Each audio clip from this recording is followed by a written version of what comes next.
When it comes to networking, there's a couple software tools that you definitely need to be aware of and know how to use. So here's a few.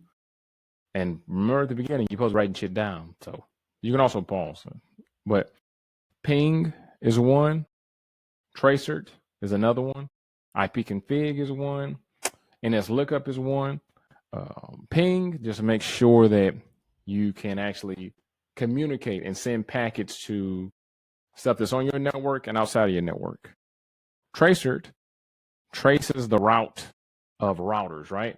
So if you, for some reason you can't connect to something, for some reason you can't get to your destination, you can use Tracert because it will literally trace the path that the information is going. All right, ipconfig shows the IP configuration for a device. Then NSLookup is going to look at your DNS and a few other things to make sure that everything is the way it's supposed to be, everything is set up properly, right? Some of the physical things that you need to know or going to run into are going to be cable testers.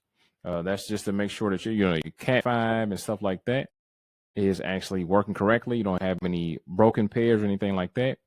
You can also use like a toner probe to actually send a tone down the line. It'll show you if there's any issues or where the other end of that cable actually is. A toner probe comes in really handy if you run into like a server room or something that has nothing that's labeled. A toner probe is really good for that. Another thing is making sure that you understand the troubleshooting steps. So the first step is going to be identifying what the hell is wrong. So identifying the problem and establishing what you think happened and what's going on. So establishing a theory. Third is testing what your theory is. 4 is implementing whatever the hell you think the fix is. You do that. Then after that, you verify functionality, meaning that whatever you're supposed to fix, you fixed it and you didn't break nothing else and everything is good.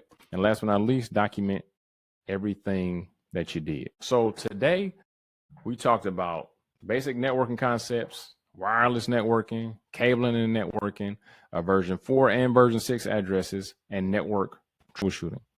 So now we're going to do the infamous 1 question quiz.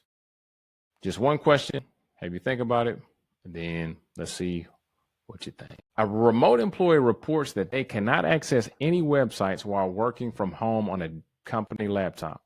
They confirm that they can successfully ping their home router at 192.168.1.1 and can also ping a public IP address such as 8.8.8.8. However, all attempts to ping domain names like google.com or microsoft.com fail.